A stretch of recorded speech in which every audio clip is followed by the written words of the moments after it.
नमस्कार साथियों, मेरा नाम सुनील मोरे, मैं नेपानगर ब्रह्मपुर का निवासी हूँ।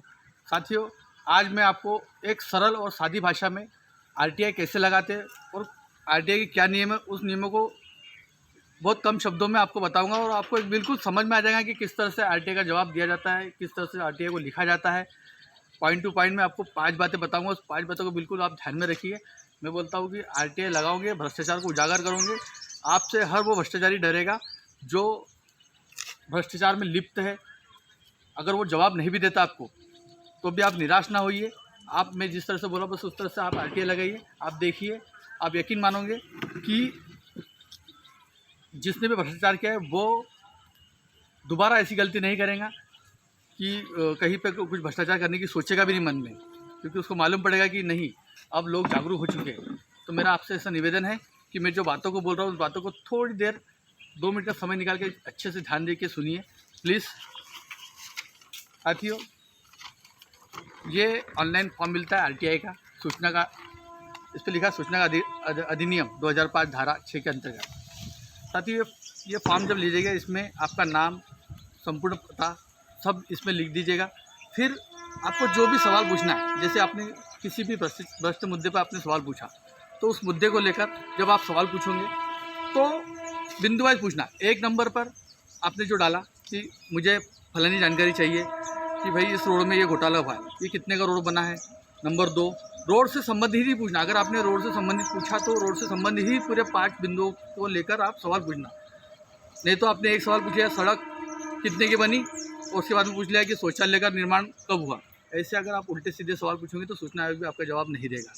आपको बिंदु वाइज और आपकी जो लाइन है उस लाइन पे आपको चलना है। जो सवाल आप जिसके बारे में आपको जानकारी चाहिए भ्रष्टाचार की, उस बिंदुओं को लेकर आप उसको सवाल पूछोगे, आपको जवाब मिलेगा।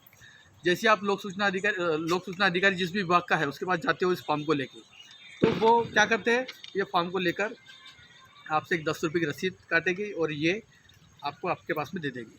इसका एक फ़ोटोकॉपी करके अपने पास में रख लीजिएगा और इसके साथ में जो आपको 10 रुपये की रसीद देंगे वो रसीद भी आप रखिए अपने पास।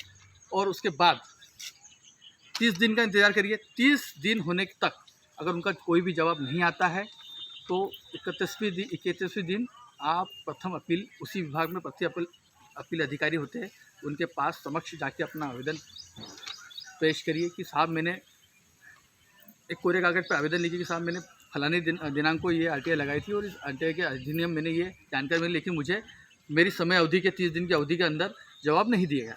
आप उनको भी इस फोटोकॉपी के साथ में वहाँ जाइए और इसको लगा दीजिए। फिर उसके बाद में उनको भी आप 30 दिन का समय रहता है, उनकी भी 30 दिन की अवधि है, 30 से 32 दिन की, लेकिन मिनिमम 30 दिन कन्फर्म है। 30 दिन की अवधि में अगर वो आपको जवाब नहीं देते हैं तो फिर आप द्वितीय अपील में जाइए राज्य सूचना आयोग भोपाल।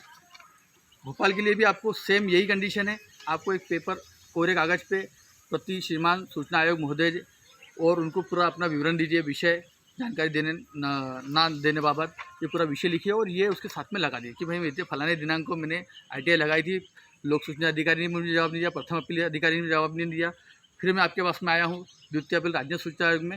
राज्य सूचना आयोग में जब आप जाओगे तो प्रथम अपील में जैसे आप जाते हो, जैसे जाओगे तो मैं आपको सीधी साधारण भाषा में बता रहा हूँ कि जैसे प्रथम अपील आपने लगाई तो 50 वाला कोरा स्टाम्प लगता है उसके साथ। जब अपन अपनी अपील लगाते हैं प्रथम अपील तो उसके साथ एक कोरा स्टाम्प भी लगता है 50 वाला। आप 50 वाला स्टाम्प लगाइए प्रथम अपील में। फिर जब आप द्वितीय अपील राज्य सूचना भोपाल जब जाओगे तो वो स्टाम्प 50 का 100 का हो जाए। फिर 100 वाला स्टाम्प एक लीजिए, आपके ही नाम से लेना और जहाँ लगा रहे उस स्टाम्प पे बाकायदा वो लिखना कि भाई इंदौर में लगा रहा हूँ या राज्य सूचना आयोग भोपाल लगा रहा हूँ। 50 वाला प्रथम में लगता है और 100 वाला स्टाम्प जो है कोरा स्टाम्प, उस पर कोई साइन नहीं, कुछ नहीं, सिर्फ सील रहेंगे, नोटरी वाले सील रहेंगे बस और कुछ नहीं। तो द्वितीय अपील जब आप लगाओगे राज्य सूचना आयोग तो 100 वाला स्टाम्प भी उसके साथ में लगा। और सबसे अहम बात जो है इस पूरे इसमें एक अहम बात यह है कि आपको जब आप द्वितीय अपील में जाओगे तो आपकी जो प्रतिलिपि होंगी वो चार सेट में होगी। 3 सेट वो खुद रखते हैं और 1 सेट हमको देते हैं। तो हमेशा याद रखेंगे जब भी आप द्वितीय अपील करोगे तो उसमें 4 सेट आपके साथ बनाना और 3 सेट वो रख लेंगे, 1 सेट आपको देंगे। अगर फिर उसके बाद में आप जब आओगे वापस तो उसमें भी 30 दिन का समय रहता, 40 दिन का समय रहता। 40 दिन तक कि अगर वो आपको जल्दी जवाब नहीं देते ऐसे सूचना आयोग के पास में इतनी आरटीआई रहती है कि उनके पास समय नहीं रहता इतनी आरटीओ का हमारी आरटीआई कहाँ दबा के, तो उसको जल्दी कैसे करें हम जल्दी। तो जैसे आपने जगह तो 30 दिन के अंदर उनको भी एक रिमाइंडर करके एक लेटर बनाना कि मैंने श्रीमान जी मैंने इतने दिन को इतने दिन हो गए मैंने आपको मेरा आवेदन दिया था आरटीआई का, लेकिन उस पर कोई कार्रवाई नहीं हुई। तो जब आप ये दोगे तो आपको रिमाइंडर जब आप दोगे तो स्वाभाविक सी बात है कि जो आपकी 6 महीने बाद होने वाली थी वो आपको कम से कम समय में 1 महीने के अंदर आपको तारीख दे देंगे। तो जैसी तारीख देते तो आपके सामने पूरा खुलासा हो जाएगा, फिर उनको भी डेट आएगी 2 महीने की, 1 महीने 2 महीने के अंदर अंदर तारीख। अगर आप रिमाइंडर नहीं लगाओगे तो मैं बोलता हूँ कि आपका 6-6 महीने साल भर भी हो जाएगा तो आपकी आरटीआई का जवाब सूचना आयोग से नहीं आएगा। और सबसे अहम बात कि वो बोलते हैं ना कि मरे बगैर स्वर्ग नहीं दिखता, ऐसा ही आरटीआई का भी है। आप अगर सोचोगे पोस्टर से लगाने का तो पोस्टर से भी होता है, बाकायदा जवाब भी आता है, लेकिन पोस्टर से जवाब लेट आता है, तारीख निकलने के बाद भी आता है। तो मेरा ऐसा बोलना है कि पहले अगर आपको किसी भ्रष्टाचार को उजागर करना है तो आपको स्वयं हर जगह जाना पड़ेगा, हर जगह आपको स्वयं ही जाना पड़ेगा। जैसे हमने लोक सूचना अधिकारी स्वयं गए, कोई पोस्ट मत भेजो, हम अगर आपको उसका भ्रष्टाचार उजागर करना है तो आपको स्वयं जाना पड़ेगा, मेरा ऐसा मानना है। क्योंकि मैं हर जगह स्वयं ही जाता हूँ, मैं स्पीड पोस्ट इस पर नहीं रखता, क्योंकि कल को अगर मैं हाई कोर्ट में जब केस लगाऊँ तो मुझे मेरे वकील को या जज को ये बताने को ना रहे कि भाई हमने स्पीड पोस्ट से भेजा था, उन्हें जवाब नहीं दिया, उधर उनको मिला नहीं, ये सब बोलने की कोई ज़रूरत नहीं पड़ेगी। क्योंकि हमारे पास साक्षात पूरे एविडेंस रहेंगे, हर अधिकारी के हर ऑफिस का हमारे पास सील रहेंगी, तो हमारा पक्ष एकदम मजबूत रहता है। तो मेरा ऐसा बोलना है कि पहली बार में आप जहाँ भी जाए तो स्वयं जाए, प्रथम में भी स्वयं जाए, द्वितीय भोपाल जाने से आपको अनुभव आएगा, आपको पता चलेंगे वहाँ होता क्या है, कैसे आरटीआई का जवाब और कैसे वहाँ पर नियम कायदे बनते हैं, सब आपको पता चलेगा। और जब पता चलेगा तो खुद ही जागरूक होंगे। तो इधर उधर की बातें ना करिए।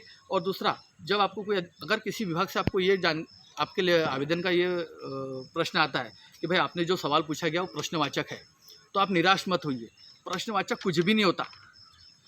द्वितीय अपील में आप जब जाओगे तो वहाँ से जब वो सूचना आयोग जब बोलता है कि भैया प्रश्नवाचक क्या है, कुछ नहीं है प्रश्नवाचक, क्योंकि हम जब किसी से सवाल पूछेंगे तो ही तो हमको जवाब दे पाएगा, बिना सवाल के हम जवाब कैसे तलब करेंगे।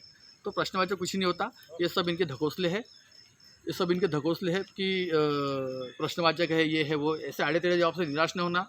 उसी जवाब की कॉपी उनके साथ में लगाकर, फोटोकॉपी लगाकर उसको आगे द्वितीय सूचना आयोग के पास देना। अगर सूचना आयोग से भी आपको नहीं संतोषजनक जवाब मिलता है तो मुख्य सूचना आयोग भी वहाँ पर एक है, मुख्य सूचना आयोग से भी आप निवेदन कर सकते हैं।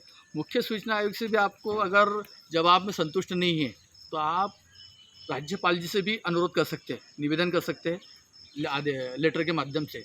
उसके बाद की स्टेप तो फिर सीधी कोर्ट है, क्योंकि आपके पास तो पूरे प्रूफ है। ऐसी भी और बेहतर जानकारी के लिए मेरे साथ बने रहिए। सुनील मोरे, नेपानगर MP चैनल से मैं आपको और भी बेहतर जानकारी देते रहूँगा। नमस्कार, जय हिंद, जय भारत, जय संविधान।